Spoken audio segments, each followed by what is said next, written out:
Today I'm going to be reading chapter 7 and 8 of Tale of Despereaux. Yesterday, when I was reading, we finished where Despereaux's brother Furlough saw him listening to music with the Princess Pea and the king, and he was not happy about it. And he went and told his father, and the father decided that they needed to call a meeting of the Mouse Council to deal with this because he felt that it wasn't safe for Despereaux to be revealing himself as a mouse to humans. Okay? Probably because humans don't usually like mice, right? So today I'm going to be reading chapter 7. A Mouse in Love. And what was our own favorite member of the mouse community doing while the sound of the Mouse Council drum echoed through the walls of the castle? Reader, I must report that Furlough had not seen the worst of it. Despereaux sat with the princess and the king and listened to song after song.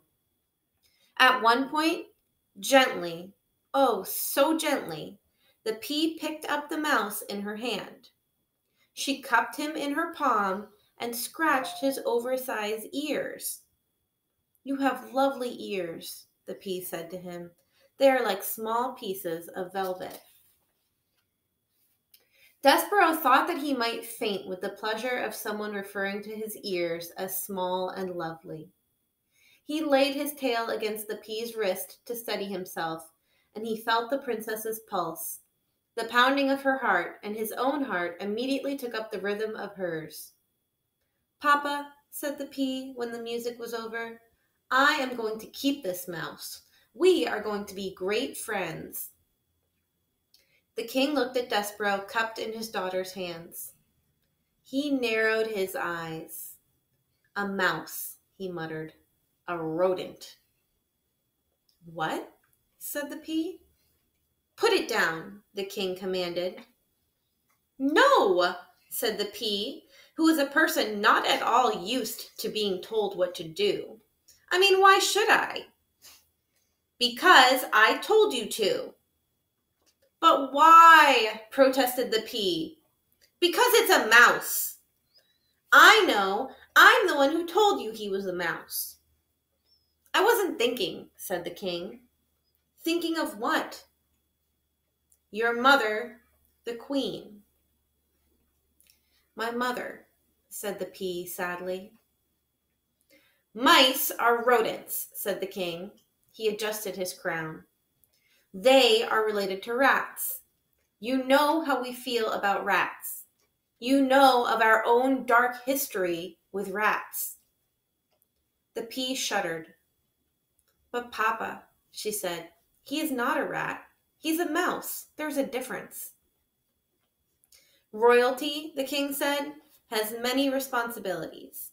And one of them is not becoming involved personally with even the distant relatives of one's enemies.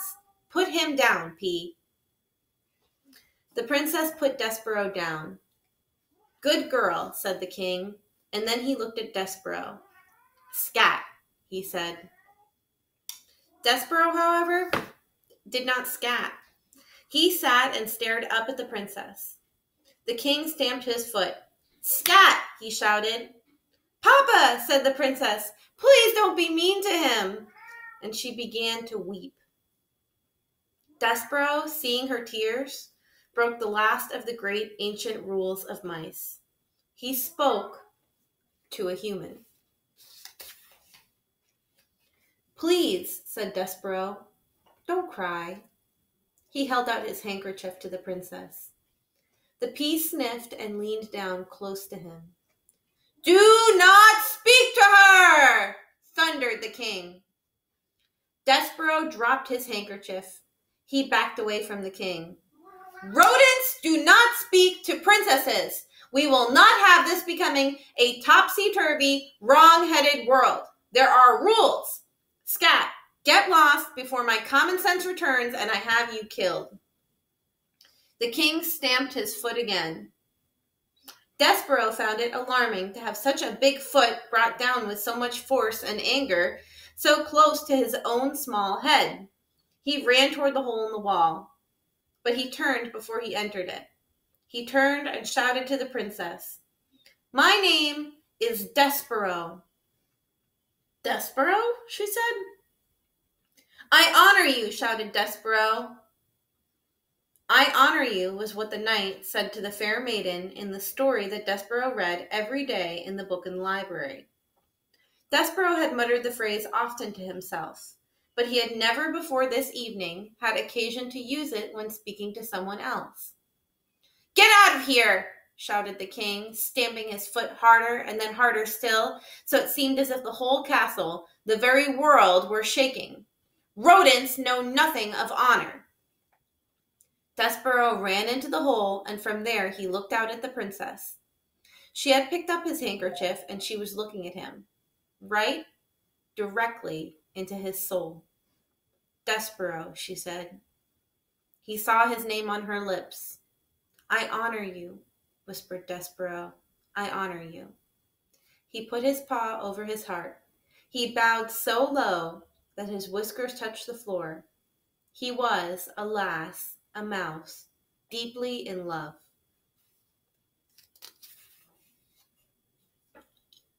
So that's a lot of drama. They're forbidden to be together, it seems like. A lot of good love stories have that going on. But there's not just love. There's going to be good stuff in this too, like fighting and shenanigans and things that other kids like too. Not just girly love. Chapter 8, To the Rats. The Mouse Council, 13 honored mice and one most very honored head mouse, heeded the call of Leicester's drum and gathered in a small secret hole off King Philip's throne room. The 14 mice sat around a piece of wood balanced on spools of thread and listened in horror while Despereaux's father related the story of what Furlough had seen. "At the foot of the king," said Leicester. "Her finger right on top of his head," said Leicester. "He was looking up at her, and it was not in fear." The Mouse Council members listened with their mouths open. They listened with their whiskers drooping and their ears flat against their heads. They listened in dismay, outrage, and fear. When Leicester finished, there was a silence dismal and deep. "Something," intoned the most very honored head mouse, "is wrong with your son. He is not well. This goes beyond his fevers, beyond his large ears, and his lack of growth. He is deeply disturbed. His behavior endangers us. All humans cannot be trusted. We know this to be an indisputable fact. A mouse who consorts with humans, a mouse who would sit right at the foot of a man, a mouse who would allow a human to touch him." And here the entire Mouse Council indulged in a collective shiver of disgust. "Cannot be trusted. That is the way of the world. Our world. Fellow mice, it is my most fervent hope that Despereaux has not spoken to these humans. But obviously, we can assume nothing. And this is a time to act, not wonder." Leicester nodded his head in agreement, and the 12 other members of the Mouse Council nodded their heads too. "We have no choice," said the head mouse. "He must go to the dungeon." He pounded his fisted paw on the table. "He must go to the rats immediately. Members of the council, I will now ask you to vote. Those in favor of Despereaux being sent to the dungeon, say aye." There was a chorus of sad ayes. Those opposed, say nay. Silence reigned in the room. The only noise came from Leicester. He was crying, and 13 mice, ashamed for Leicester, looked away. Reader, can you imagine your own father not voting against you being sent to a dungeon full of rats? Can you imagine him not saying one word in your defense? Despereaux's father wept, and the most very honored head mouse beat his paw against the table again and said, Despereaux Tilling will appear before the mouse community. He will hear of his sins. He will be given a chance to deny them.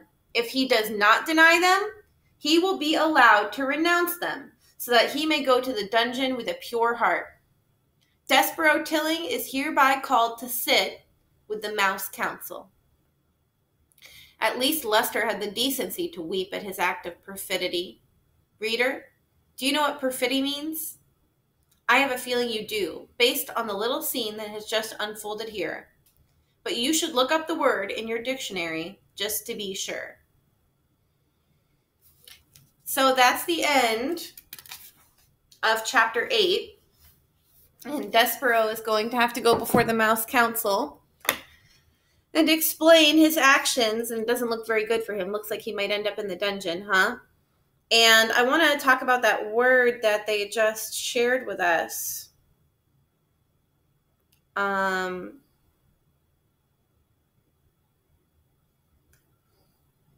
Perfidy. Perfidy. So I had to actually look it up myself because it wasn't a word that I had heard before I read this book. But let's make sure we've got it right. So they say that